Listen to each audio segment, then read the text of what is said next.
Good morning, ladies and gentlemen. This is Paul Fitch reporting on the 7th of March 2022. Apparently, I'm just going to turn my radio down. I'm in the car waiting for my dad to come out of one of his hospital checkups. Ramblings of a madman continue. Yeah, right, sorry about that. Just put my window up as well. Ukraine. Put the BBC News on this morning on the back of one of my friends saying there's nothing else going on in the news, and all I've been doing truthfully over the last couple of weeks is just dipping into the headlines and coming out just to see where they're up to with their propaganda shite. And I decided this morning anyway that I was going to watch a whole hour of the BBC News, as you do. Not. It literally was Ukraine, weather. Ukraine, weather updates again. And that was it for the whole hour, nothing else. A couple of interviews of suspect refugee Ukrainians, and yeah, it's all very dodgy, isn't it? Now we've all seen they're going around like bloody wildfire, the fact that they're using stock photos and stock videos from previous conflicts around the world to make out like it's all going on in Ukraine.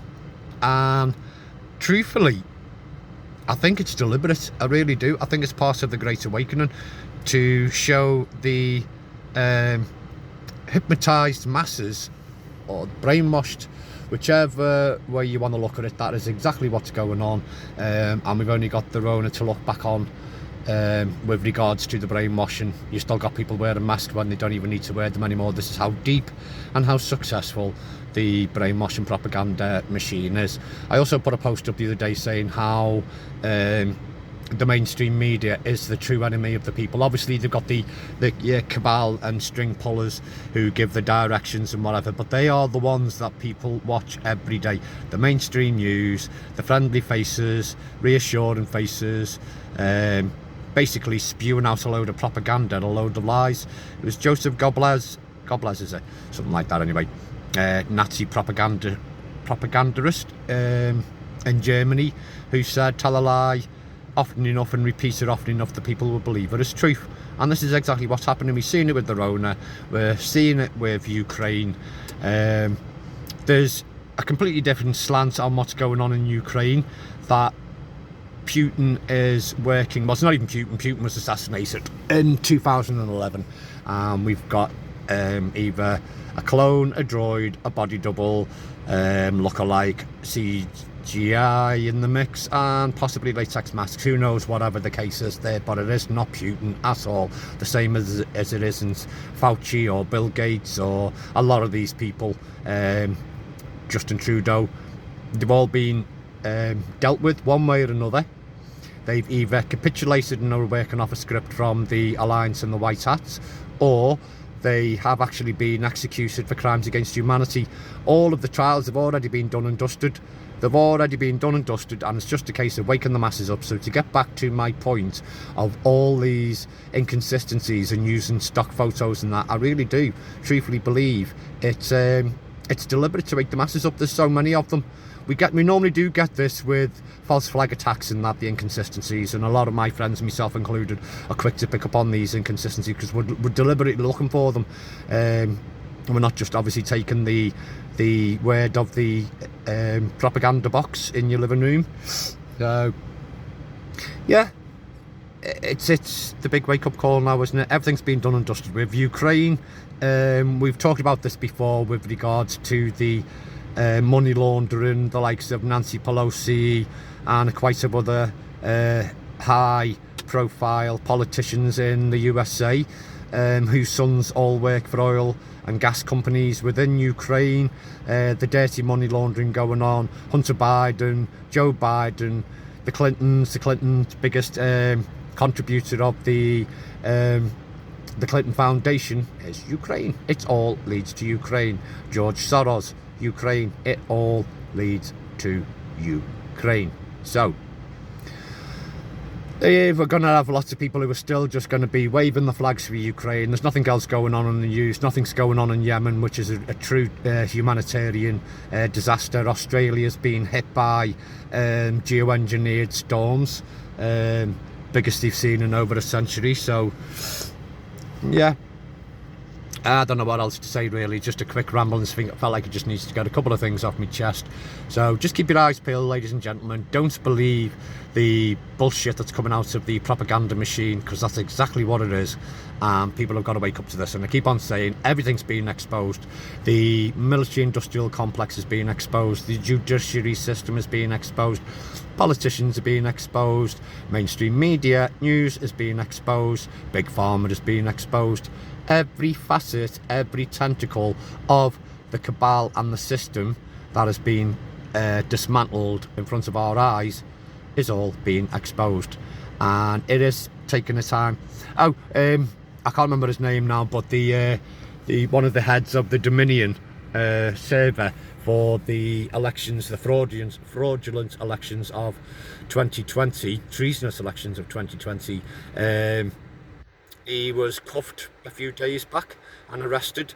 So nothing's going away, and I keep on saying this, the likes of your Andrew, your Ghislaine Maxwell, all of them, Epstein, the lot, none of it's gone away. None of it's gone away. It's all sitting there ready and waiting. You've all been prepped, you've all been warned. For the last 2 years, and I've said this before, the last 2 years has been about prepping the masses for what's coming, and it is coming. And even the most brainwashed amongst us must now sense something's not quite right here, where it just seems to be lurching from disaster to disaster.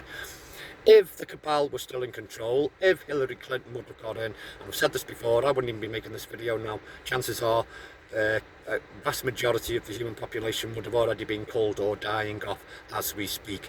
And then you've got Pfizer, nothing on the mainstream news. They were forced to publish all of their findings and experiments that they've done and trials and so on and so forth. It's estimated about 50%. Somebody else has said it's about 75%. What I heard or seen was it was about 50% of the Pfizer's, the jibby jabs were saline placebos. So we can only hope that our loved ones and friends and family got placebos. Yeah. That's all we can do, isn't it? But it's all part of the Great Awakening. It's all coming together now, ladies and gentlemen. Every piece of the jigsaw is falling into place, and it's going to be boom time soon. Trump has never went away. He's still been there. He never ever conceded the 2020 elections with good cause, because he knows that he won by an historic landslide, bigger than any win that any sitting president has ever received. And all this is going to come to light, and you're going to see it. It had to be done this way, ladies and gentlemen. It could have been done no other way. And I've said this again and again and again. The likes of myself, who's been at this for 13 years now, can truly testify that the people could never be told. They had to see it for themselves. They had to be shown. And you're being shown, and you're going to get shown a lot more in the coming weeks and months. With regards to it's all going to be over by Easter, I think a lot of it's going to break by then. We've still got over a month till then. A lot can happen. We're in March Madness. All the Q drops and the Deltas 1, 2, 3, 4 year Delta timestamps are proving future proofs faster. They're all coming to light now. So I'm absolutely 100,000,000% convinced that everything that I've been saying over the last couple of years is true. It's all happening. Whatever the outcome is, we're still going to have some sort of overlord looking over us. Are they going to be benevolent? Are we going to move into this new age of prosperity and peace? I really do believe so. But, you know, I'm sure there's going to come with a few strings attached to that. We'll have to wait and see, won't we? We just got to raise our vibrations and manifest the best possible outcome for humanity and our beautiful earth. I'm not going to stay on too long, ladies and gentlemen, because my dad's going to be due out of his appointments any minute now. So, yeah, ramblings of a madman continue. I'm hoping to do a show with Luke Collins of Liberty Tactics and Liberty Tactics Radio in the coming days, and just to shoot the fat on everything that's been going on the last couple of months with regards to everything really, the Rona, where it's disappeared, Pfizer, and a lot to do with Q and the situation with the White Hats and the Alliance. So anyway, I do ramble, like I say. Love, light and peace to each and every one of you, ladies and gentlemen. Catch us all soon. Take care now.